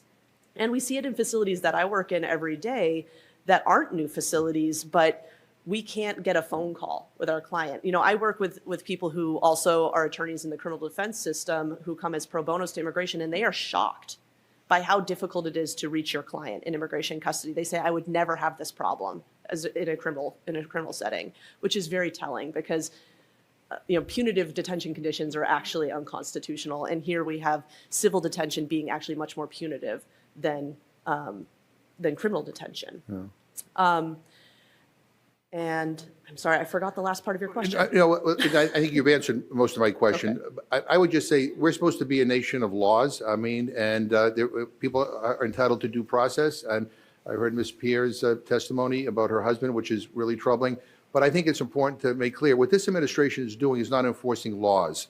They are engaged in systemic human rights violations against individuals who are being mistreated. Some of them are being sent to places where they disappear. Some of them are dying in detention. And we need to shine a light on that, and we need to do much, much better. This administration needs to be held accountable. And I thank you all for your testimony. I yield back. Thank you so much, Mr. McGovern. Next, I'd like to recognize Ms. Ballant from Vermont. So I just want to start by saying I'm grateful to all of you for being here, most especially Ms. Pierre. Your testimony is absolutely, completely heartbreaking. I know I speak for all the members up here. We are so sorry that our government is treating your husband in this way. It's shameful. I want to share a story from my home state of Vermont, where we've seen our fellow Vermonters ripped away from their communities, including a second grader who was grabbed and detained with his mother over the Thanksgiving holiday. Earlier this year, I conducted an oversight visit to a Vermont correctional facility that ICE has contracted with to hold people who've been detained all over New England. And what I saw and heard was shameful and disturbing. ICE is shuffling people through the system so quickly that they cannot get legal support or essential medical care. They move so quickly that Vermonters who are in these correctional facilities are in the dark as to when ICE is going to show up. It's making it harder for them to connect detainees with legal counsel, making sure that they can't get, the humane treatment that they deserve. And during my visit, one of the facility's staff members, a Vermonter, came up to me and pulled me aside and said, let me tell you what's going on. People are being deprived of the medicine they need to stay alive. People with chronic conditions are going untreated. Detainees are being held in facilities inappropriate for their medical conditions and needs. ICE is overriding or ignoring medical holds or unfit to travel medical designations, and they are transporting people who are waiting for critical medical care. ICE is ignoring signs of trafficking and abuse, particularly among young women, and detainees' mental health is being ignored, which of course is completely in line with what we are hearing, which is this is about brutalizing people. This is about dehumanizing people. And I know that the majority of Americans, and the polls bear this out, they are not comfortable with the kind of dehumanizing, the kind of abysmal treatment that people are getting. They know it's making us as Americans less humane. So I appreciate all of the work that you're all doing out in the field. I would like to concentrate on you, Ms. Owings. I know that you spoke at the top about so many of the things that I spoke about as well. in the last minute here, I want you to just give voice to the clients that you are working with and what their experiences are as it relates to medical care they are not getting. The experience they're having is, I mean, including Rodney, it's violations of the Americans with Disabilities Act and the Rehab Act. These are violations of the law. The fact that someone says that they need glasses and it takes them 3 weeks to get them, or not at all, when they're being shoved, in front of them a bunch of documents to sign that they cannot read in any language. These sorts of experiences just break your spirit. It's designed to do that. I'm very worried about many people who are in custody right now about whether they're getting appropriate medication, when they're next going to get to see the doctor, what steps can be taken to fix it. Because the other problem is, in the past, I would have put in a complaint to CRCL. I would have put in a complaint to OIDO. I would have put in a complaint to all of You would these have a different channel. places. There would be a channel so that there was some accountability. We have no accountability right now. It is absolutely leash off. This is what is happening, and it's going on every day, and it's just growing. Ms. Owings, thank you so much. I just want to say, this is happening in our name. This is happening with our tax dollars. And I just have to stop every day and ask myself, my God, what has become of us in this country? I yield back. Thank you so much, Ms. Ballant. Now let me recognize Ms. Williams from Georgia. Thank you, Ranking Member Jayapal, for holding this shadow hearing on immigration detention. And thank you to the witnesses who've joined us to share your lived experiences. And I, Ms. Pierre, as a mama, as a wife, my heart breaks for you as a Georgian, because I am trying to figure out what can we do to fix this problem other than we need a new president. But I am Congresswoman Nikema Williams, and I represent Atlanta, the fighting 5th Congressional District, where we fight for the civil and human rights of all people. That includes immigrants and detainees. And I wrote a letter on October 9th to Secretary Noam demanding answers about the conditions of the Atlanta ICE field office and my oversight responsibilities as a member of Congress. Deplorable conditions at the Atlanta office mean that people being detained are forced to stay in cramped, unsafe, and unhygienic conditions. This field office is cramped into a basement, was not meant for long-term detainees, and it doesn't have beds, showers, or space for the detained to meet with counsel. Prior to a June memo, U.S. Customs and Immigration Services guidelines said that people shouldn't even be held there for longer than 12 hours. Well, there was a memo that came out in June that changed all of that. But even prior to that, in the first 6 months of the Trump administration, over 1,200 people were forced to stay at least 24 hours in these poor conditions. More than 300 people were detained in the field office between 3 and 5 days. More than a dozen people spent over a week there, with 4 spending over a month at this holding facility. And according to the AJC, the Atlanta Journal-Constitution, an immigration attorney said that her client, who is a nursing mother, spent 9 days sleeping on the floor at this Atlanta field office in a holding room. 9 days. It's unconscionable that immigrants, human beings in my community or any community across the country are forced to stay in such conditions. In my oversight letter, I asked a series of probing questions to get answers and to force this administration to improve conditions in this facility and follow existing regulations. In addition to information about this reported overcrowding, I'm seeking information about whether people being detained are being fed and offered medical care in a timely manner, whether they can speak freely with counsel, and the conditions of children, pregnant women, and seniors in detention. The Department of Homeland Security, to nobody's surprise, has not responded to these questions and has not even acknowledged my request to come and do a visit. Ms. Owens, as an immigration attorney practicing in Atlanta and my constituent, how do the conditions that I've described at the Atlanta field office, I know we've been talking about the Stewart Detention Center, but specifically this field office, how does what I describe comport with your clients' experiences that you've seen there? Thank you, Congresswoman. That is exactly the location of the individual I first mentioned who slept for several days on the floor right next to a toilet with 16 other people in the room, including a minor. it's a small holding cell. This is not a place with beds. This is not a place with showers. This is not a place with a telephone to even contact an attorney. And I understand they're trying to keep this off the books and off site, and they do not want you guys to go and see this. And that must change. That simply must change because a lot is happening in the dark. Thank you so much. Thank you. Ms. Boyd, what particular quality metrics should members of Congress who are concerned about facility conditions in their district seek to get to the bottom of conditions in these facilities? What should we be doing? And I know we're out of time and I want everybody to get their questions answered. So I'm going to follow up with you because this is too important for us to not dig deeper into. Thank you so much, Ranking Member. Thank you so much, Ms. Williams. Now I recognize Ms. Grijalva from Arizona. Thank you. Thank you all so much for being here. And thank you, Representative Ranking Member Jayapal, for creating this space for us to have this conversation. Obviously, you see with the number of members of Congress that are here, it's a really critical issue throughout the nation. And it's heartbreaking, illegal, and inhumane the way our immigrant community is being treated.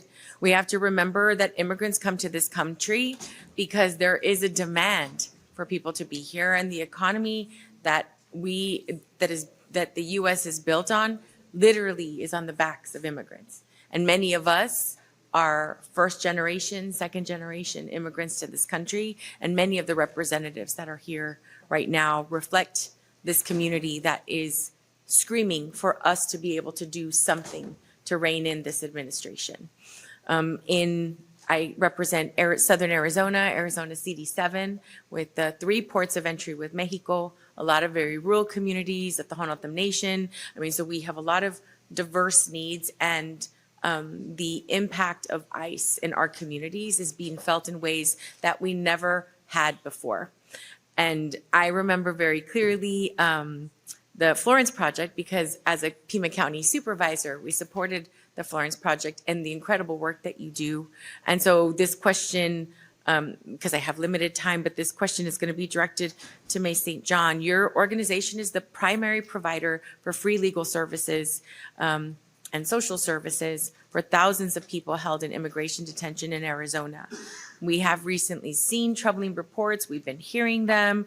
We've been witnessing them, including Border Patrol's warrantless entry into a humanitarian aid station in Arivaca, in southern Arizona just last week, and the continued interference with attorney access and congressional oversight. From your frontline work, how is Trump's administration's escalation of this warrantless operations and restrictions on attorney access affected people's ability to receive due process? So, as I said in my statement, it is hopelessness by design. And that's actually, I think, one of the biggest impacts that I have seen at the Florence Project. Again, we have a project that works with people who have already been deported and are in Mexico. And the stories I am hearing from people of folks who had lives in the United States, 30, 40 years in the United States, families in the United States, work in the United States, no criminal history. And they just didn't even try to fight their case because the detention conditions are so horrific and because the pressure they were facing from ICE officers was so great. That, I think, is actually one of my biggest concerns because it completely cuts out people's ability to do what is promised under law. And it is happening, most of it's happening before somebody even has a chance to talk to a lawyer, again, in these short-term facilities. And also even in the long-term facilities, our access to counsel rights have been dramatically cut. I mentioned the legal orientation program, which is a program that has existed with bipartisan congressional support since 2003, was abruptly terminated earlier this year. And attorneys are not just counsel, they are the eyes and ears of what's happening in these facilities. And it's very purposeful trying to get the eyes and ears out of these facilities. Thank you. And I do think that when we look at Arizona's cases, it reveals a broader pattern of abuses inside all of the detention facilities. Thank you, and I yield back. Thank you so much, Ms. Grijalva. I now recognize Ms. Chu from California. Ms. St. John, since January 25th, individuals have died in ICE custody on the Trump administration's watch. And this year, 25 have died, and we still have 1 month more to go. This is the highest number of deaths per year that we have had on record in the past 2 decades. 2 of those deaths occurred at the Adelanto ICE Processing Center in San Bernardino, California, which is run by the private for-profit prison company, GEO, and is amongst the most troubled and dangerous ICE facilities in the country. One of those cases was Ismael Ayala Uribe, a 39-year-old California resident who had lived in the United States since he was 4 years old and was a DACA recipient. After being arrested, he fell gravely ill at Adelanto, and his desperate pleas for help were ignored. Instead of receiving basic, timely medical treatment, Ismael experienced delays in care that ultimately cost him his life as he awaited the surgery that could have saved him. Another death was Gabriel Garcia Aviles, a 56-year-old father and grandfather who had lived in the United States for 3 decades. After a brief period in Adelanto custody, he was transferred to a local medical facility due to suspected alcohol withdrawal syndromes. Gabriel's family desperately tried to get more information on his whereabouts and condition, but Adelanto's staff repeatedly failed to answer or return their calls. When they finally received any answer on Gabriel, it was to be told to come and say their final goodbyes. Gabriel was declared dead in October, and a coroner told his family that she would not be conducting an autopsy and that they would declare his death due to natural causes. These cases are proof that Adelanto's long track record of inadequate medical care and preventable deaths is getting worse and worse. And that's why I have demanded accountability and transparency from ICE on these deaths and the increasingly dangerous conditions inside these facilities, especially as the administration does everything that it can to stop members of Congress like myself from entering the facilities to conduct our legal oversight. And that's also why I continue to call for Adelanto's immediate closure. So, Ms. St. John, what do the circumstances surrounding Ismael's and Gabriel's death tell us about the systematic failures in this administration's ICE facilities and their ability to care for and communicate with families and people in their custody? And based on what you see on the ground, do you expect preventable deaths in ICE custody to keep rising? Unfortunately, the situation that you described with both Ismael and Gabriel's death in custody sound entirely familiar. With deaths in custody in Arizona, we also have seen similar patterns of refusal to take people for specialized care that was necessary, things like surgeries, misdiagnosis, or failure to do a proper differential diagnosis of alternative reasons that people might be suffering their pain. It sounds like that might be some of what was going on with the alcohol withdrawal syndrome. And generally, again, a lack of care towards people who have serious medical conditions. In Arizona, we had a gentleman pass away earlier this year who had completely untreated HIV, and I think something in the range of 8 opportunistic infections that ultimately took his life. So it's completely what we would expect, unfortunately. And I will say that in terms of the lack of communication with families, also that is completely standard. And it also is to counsel. When our clients get taken to the hospital, we have no contact with them. Thank you so much, Ms. Chu. Now let me recognize Ms. Ansari from Arizona. Thank you so much, Ranking Member Jayapal. Thank you, Ms. St. John, for being here. The work that you and your team do at the Florence Immigration Project is invaluable, and you have been such an incredible resource to my office as we've navigated these atrocities this year. As you know, I visited the Eloy Detention Center 3 times, and this is a center owned and operated by Core Civic. The conditions that I have seen have been horrific. I've had the opportunity to speak with dozens of women inside the facility now about everything that you described: lack of water, lack of medical care, racist, inhumane treatment, abuse, the rest. So I want to focus on those conditions. You talked about how awful the conditions are. Can you talk a little bit more about how they have worsened under the Trump administration? Absolutely. I mean, I think one of the biggest differences, again, under the Trump administration there's two things. First, I think it is the lack of care in the sense of, or the knowing that there is no oversight. There's really, I think, Ms. Owings said, the leash is off. For people who want to behave badly, that is absolutely what they can and will do at this point. And again, we have seen a disturbing rise in complaints around abuses, both verbal and physical abuses. And there is no place to make our complaints anymore. Again, CRCL and OIDO, the Office of ICE and Ombudsman, sorry, I'm stumbling on that one, Detention Office Ombudsman, but those offices used to be a resource where we could at least document what was happening, and officers could potentially come in, or employees could potentially come in and try to rectify the situation. Now people feel that making a complaint is screaming into the void. There's absolutely nobody who is willing or interested in helping, which again leads to that, as I said, purposeful sense of hopelessness. Thank you. You've also represented clients whose medical needs were either neglected or outright denied. I have been so appalled by what I've experienced with the advocacy for Yadi, who is the woman with leukemia at Eloy. She, has lost 70 pounds while being there. This last visit, I actually saw her vomit blood, which is something she's been describing.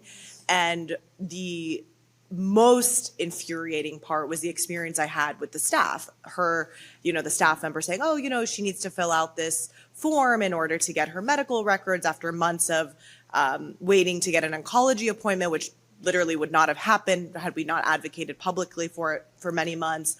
And Yadi, had told me she had filled this form out 3 weeks ago and just the day prior as well. And the woman's like, oh, I haven't seen the form. And I literally sat there for 2 hours, basically doing direct patient advocacy. That's one of, I'm sure, countless stories. Can you explain how medical requests are handled at Eloy and how, these kind of intentional bureaucratic processes are designed? I loved what you said about purposeful, hopelessness. That's exactly the feeling that I got with her. Absolutely, and thank you for doing that, by the way. Walking people through that process is not always easy. And yeah, I mean, in theory, you can fill out a form and request medical care. The reality is that you fill out the form, it gets ignored. 3, 4, 5 days later, you fill out another form, still nothing happens. And that process just continues. And people really do start to wonder whether they're just getting, thrown in the trash. I've had clients ask me that question.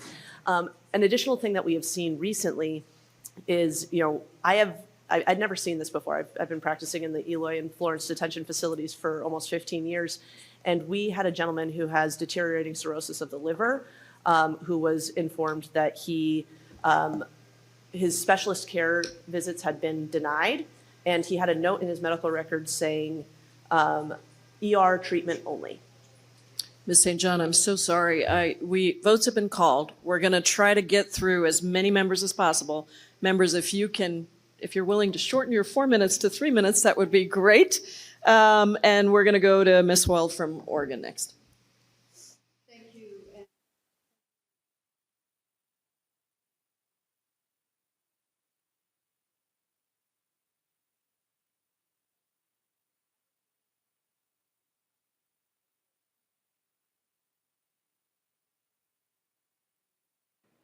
Oh, sorry. In my district, like many other places, we've seen increased ICE activity with people, even with legal status, being picked up and detained and moved out very quickly from the detention center in our area up to Tacoma before they can get access to legal help.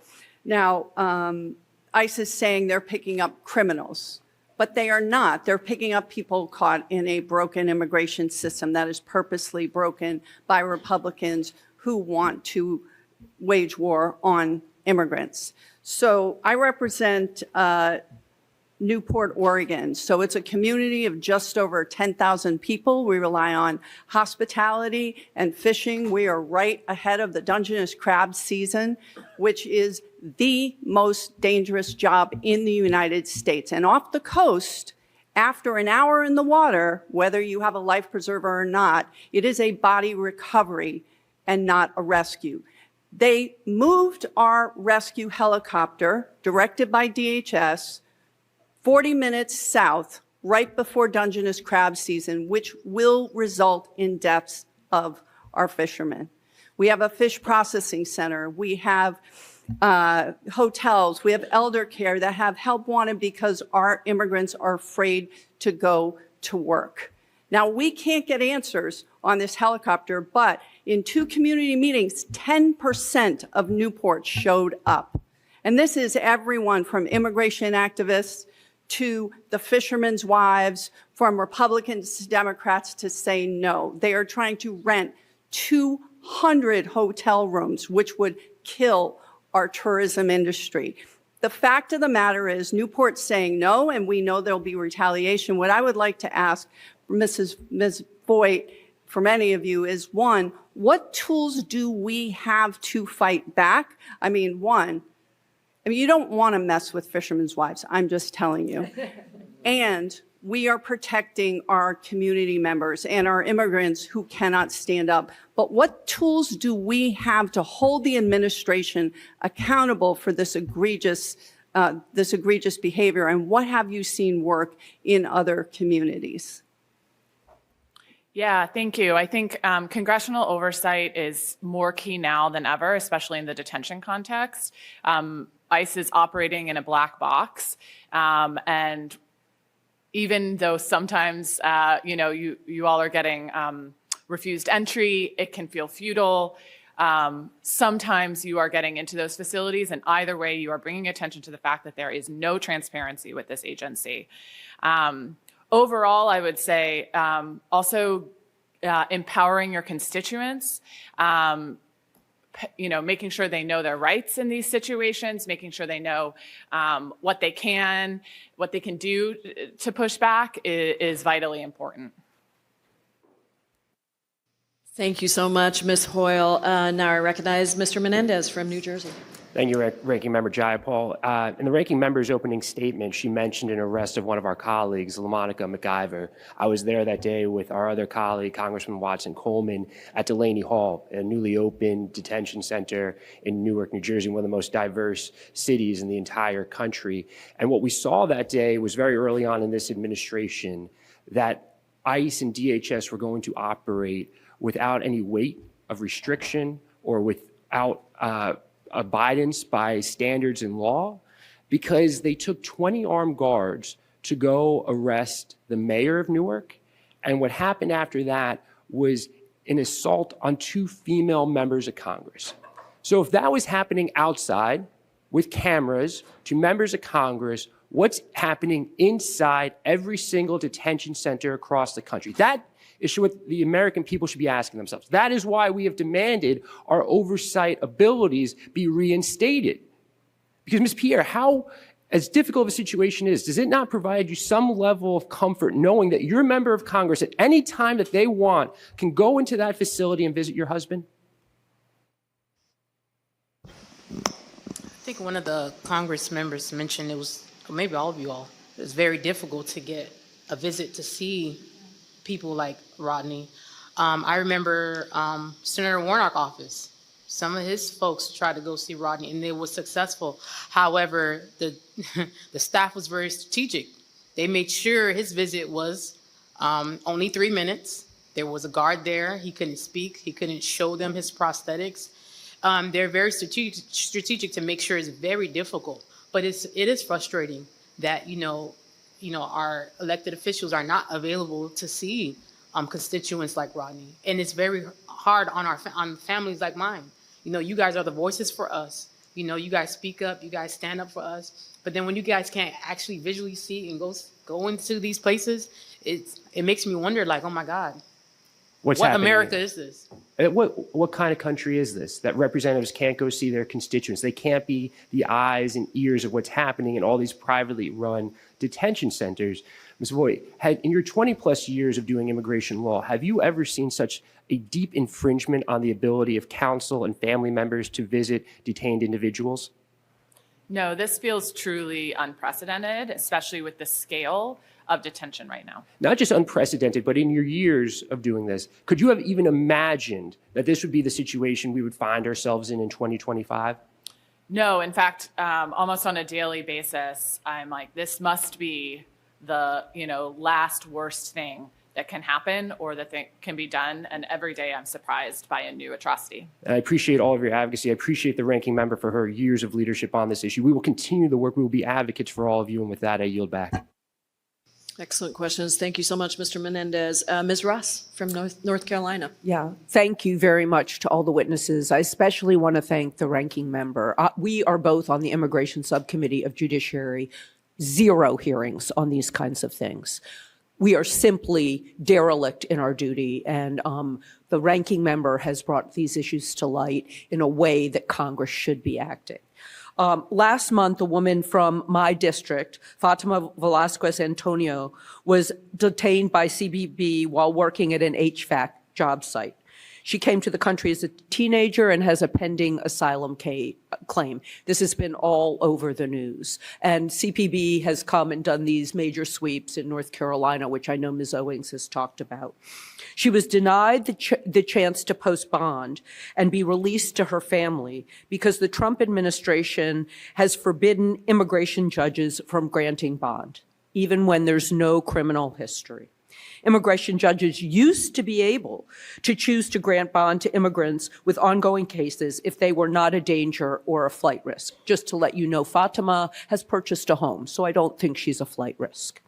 Thankfully, last week, a federal district court overturned the Trump administration's policy creating a class action, nationwide class action, but Fatima was still denied bond a second time. Now, we know that the denial of bond is one of the reasons that we have more people in detention right now who should not be there at all and who are suffering these conditions. I'd like to ask Ms. Owings, and then if there's a couple seconds at the end, Ms. St. John, can you discuss the Trump administration's policy of cutting off the eligibility for bond and how that is truly exacerbating this situation? Yes, thank you so much for your question. It's very timely. I'm aware of the court decision last week that apparently there's a class action, and the government has done what they have done in several other cases lately, which is since ICE gets to write the rule book, they just decided to ignore that decision. So in a lot of cases, they're saying that that class is not certified, they don't believe it, and they are continuing to hold people without bond. This is all intentional. This is because detention is big business, and they have now the agreement from the bill this summer that says that they can have up to over 100,000 beds, right? But they have to fill those beds. And since there are not people who are out violating criminal laws and coming into contact with the immigration system in that manner, they have to find other ways to fill those beds and keep them full. And that is why they are denying bond. That's why they are saying this entire class of individuals who are present in the United States without status are ineligible for that consideration, despite having homes, despite having residency requests in process. All of these things are being denied. And yes, it is systemic, and it is causing a lot of harm. It's also responsible for the overcrowding that we're seeing at this time. So it's essentially a problem that they have created in order to provide a monetary solution. Thank you so much. Ms. Stansberry from New Mexico. Thank you, Madam Ranking Member. And I just want to say thank you to all of our witnesses for coming here today. Ms. Pierre, I truly cannot imagine what you and your family are going through, and being willing to come and tell your husband's story is really just so meaningful to us. So thank you for that. I want to just start out this morning by saying we need to shut this down now. Period. End of story. Profiting by private prisons on human suffering is un-American, it is undemocratic, and it is morally bankrupt and wrong, and we are here to fight to shut it down. No private corporation should be making profits off of the suffering and the backs of our people, period. And that is why myself and Representative Jayapal and many of the people on this panel have been advocating even long before this current administration to shut it down, because this never should have started in the first place. And the massive expansion that we've seen during the Trump administration is a violation of human rights, of the civil liberties of Americans, and of immigrants who are lawfully seeking asylum in this country, and it is wrong. Now, I just want to take a moment, because I know we have folks who are tuning in from across the country, to say to all of our immigrant brothers and sisters out there that you have rights, and you have a right to seek asylum in this country. And the most important thing you can do right now is to make sure that you are connected with the lawyers and the advocacy organizations to make sure that your rights are protected. But we want you to know that you are welcome, you are loved, and we are going to fight like hell to make sure that you're protected, even in spite of all of the evil things that are happening in this country right now. Now, I am very short on time, but let me just say this. We have a private for-profit prison in my district that is being run by one of the two largest corporations that are profiting off of the suffering of Americans and the immigrants coming to this country, and we are going to shut you down. Let me just say that. Whether we do it federally, whether it happens through state law, or because our local communities, who, yes, are taking jobs in that facility because they themselves don't have other opportunities, do not want you there. We do not want this in our communities. We do not want our people to be suffering in our communities so that a corporation can profit off of us. So let me just say to you, Madam Ranking Member, thank you for bringing this into the light, because it is very clear that what the Trump administration wants is for our communities to live in the shadows. And we need to make sure that people understand what is actually happening. These are not criminals. They should not be in prison. These are people who came to the United States seeking a better life, who are lawfully seeking asylum, and a private prison is profiting off of their suffering, and we will not stand for it. So I thank you, and I yield back. Thank you so much, Ms. Stansberry. Now let me recognize the chair of the Congressional Black Caucus, Ms. Clark from New York. Thank you very much, Madam Ranking Member Jayapal, and thank you to all of our witnesses who have come and shed light on a very dark period of time in our nation's history.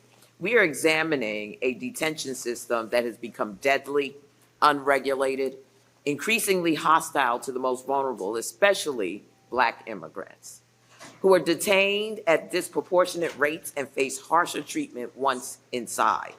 As chair of the Congressional Black Caucus and as a daughter of Jamaican immigrants, I must amplify Black immigrants, particularly from the Caribbean and Africa, and who face disproportionate detention and face harsher outcomes.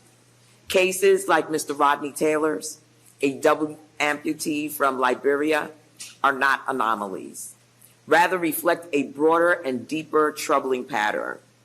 This year is the deadliest year in ICE custody in decades, with at least 20 deaths at detention numbers surge, and former officials warn these deaths reflect medical neglect, staffing shortages, and rapid arrests under dismantled oversight. At facilities like Adelanto, people, including those with disabilities, report being treated like dogs in cages, denied medication, food, clean water, and basic hygiene. Some go days without medical care. Pregnant women have been shackled during miscarriage, solitary confinement, denial of prenatal care, and medical procedures performed without consent. Meanwhile, private prison corporations that donated millions of dollars to Donald Trump are experiencing a financial windfall. I don't think that's any coincidence. Equally alarming is the systemic dismantling of oversight, with both the Office of Civil Rights and Civil Liberties and the Immigration Detention Ombudsman being eliminated. The erosion of accountability is not just dangerous, it is unlawful. Ms. Pierre, I want to thank you for your courage, your bravery, and your tenacity in seeking justice and freedom for your beloved husband. Ms. Voigt, pregnant women from Haiti, Jamaica, West Africa are among those reporting shackling during miscarriage and denial of prenatal care. What are we seeing specifically with pregnant Black immigrants in detention? Yeah, I think being incarcerated itself is stressful. Being separated from family members is stressful. Being separated from other young children is stressful. All of that intense stress has particularly negative health effects on pregnant and postpartum women in detention. We see the medical neglect, we see shackling, we see solitary confinement, delayed medications, delayed prenatal care. All of these are issues that CRCL has looked at in the past and that ACLU is shining a light on right now. Very well. Let me thank you. I'm going to yield back. I have further questions that will be submitted for the record. Thank you all very much. Thank you so much, Ms. Clark. We're going to try to get through our last two members, Ms. Tlaib and then Mr. Ivey. So I'm here just to share a story of, and to understand as a child of immigrants and immigration attorney myself, the dehumanization of our immigrant neighbors has been happening for years. And we just saw the president yesterday go after our Somali community. And, they've become, where our constituents and their loved ones are disposed of. That's what I feel like. They're moved far away from their families and robbed of precious moments. This is Mohan. I'm so getting emotional about this. This is his daughter. Mohan is a Nepali-speaking Bhutanese refugee who is part of an ethnic minority that was resettled in the United States under the Bhutanese, settlement program. He was born in a refugee camp. This is the daughter of a refugee. After his family was expelled, as you know, in Bhutan, due to their ethnicity, he is stateless. And he's not recognized as a citizen by anywhere, and they want to send him there. We don't know what's going to happen to him there. And all I didn't even ask for anything but, can he at least hold his daughter before you put him on a plane to who knows where? They won't even share our travel document with us. This is what's happening with our money, with our tax dollar money, with no oversight. Ms. Pierre is many people with their loved ones there. They can't touch them. He can't even just put her in his arms. And do you know what I get? Well, he's causing a lot of trouble. What is that? Because he asked for his glasses? He was asking for his wedding ring. He needed that connection. And do you know, Chairwoman, he just asked, he doesn't speak English very well, and he asked for a translator. And they got angry with him. Well, we'll let him do it through video. That's not the same thing. Imagine being in his spot. And I think it's really important when we do these shadow hearings that we share these stories, because we have to understand behind everything that is happening, there are real people. With that, Madam Chair, I yield. I just cannot thank you enough for this opportunity. Her name is Brianna, and this is her mother, Tika. Thank you. Thank you so much, Representative Tlaib. I'm going to yield to Mr. Ivey. I know they're just about to close vote, so go for it. Yeah, I want to thank you for holding these hearings. These are very powerful, very informative. I want to thank the witnesses, Ms. Pierre, you in particular, for coming and bringing your testimony today. My district, Kilmar Abrego Garcia used to live in my district before he was essentially kidnapped by the Trump administration and deported to El Salvador, which is the one country in the world that the court said that he should not be sent to. And he's gone through an odyssey that would make Kafka blush ever since. They said they couldn't bring him back.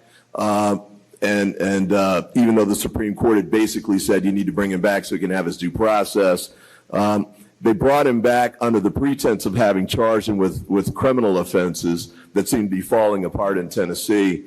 But the one piece that I would ask, and we don't actually have time to give you a chance to answer, I'll have to follow up, but they were going to send him to various countries. They keep picking various different countries to send him to, even though he hasn't been convicted of a crime in the United States, in El Salvador, or any place else in the world. And there's no explanation about what kind of sentence or what amount of time he would have to spend in one of these jails, many of which are just flat out hellholes. I went to try and visit him in El Salvador. It is frightening down there what's going on in those prisons. So they wouldn't let me in there. Believe it or not, when we tried to visit him here in Baltimore City, I went with 2 senators and several other members of Congress. They wouldn't let any of us in. So we didn't have a chance to even see him there. So I thank you for the work that you do, Madam Chair. I thank you for what you're doing. I want to find out your sense of, I can't do it now, but afterwards we'll have to go vote and come back. But let's keep up this fight. There are thousands of people, and sadly a growing number, who are facing this kind of uncertainty, to say the least, about where they may be sent or how long they might have to stay or whether they might have to die where they're sent to. We have to keep fighting, and I thank you for fighting on the front lines. We'll be fighting with you. Thanks so much, and keep up the great work. Thank you so much, Mr. Ivey. They've called votes. I didn't get to ask my 5 questions because I felt like my 5 minutes because I felt like it was more important for members to get theirs in. But I do want to say to you as we close this hearing that we are not giving up on this. I have been working on this issue for 20 years, and we put the structure in place that allowed this expansion to happen, and then we allowed the expansion to happen.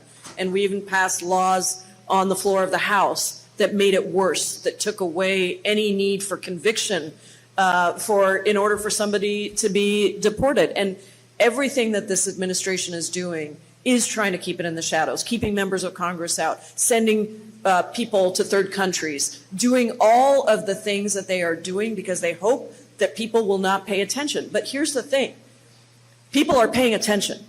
Across the country, people are seeing this, and the fact that we had, I don't know how many members we had today show up, 26 members or something show up, is testament to the fact that in people's districts, you heard every story. Your members wanted to tell the stories of their constituents because this is what we're trying to deal with. And I just want to say how grateful I am to you all for being here, for being on the ground, whether it's advocating for your own family member, your own husband. And we're going to do another, I know there have been letters about your husband, Ms. Pierre, but we're going to do another one because it's just outrageous. And the only tools we have are shadow hearings because the majority won't call a hearing. So we have to do these shadow hearings and the ability to hear from you what's happening on the ground and to tell those stories. So I want to really thank you for your dedication, for your commitment, for the work you're doing, for the advocacy you're doing. The trauma is real, Ms. Pierre. I know it is, even if you have to move out of it into being an advocate for your husband. I know that it takes a huge toll. Want to stay plugged in? Become a subscriber to our Substack at MidasPlus.com. You'll get daily recaps from Ron Filipkowski, ad-free episodes of our podcast, and more exclusive content only available at MidasPlus.com.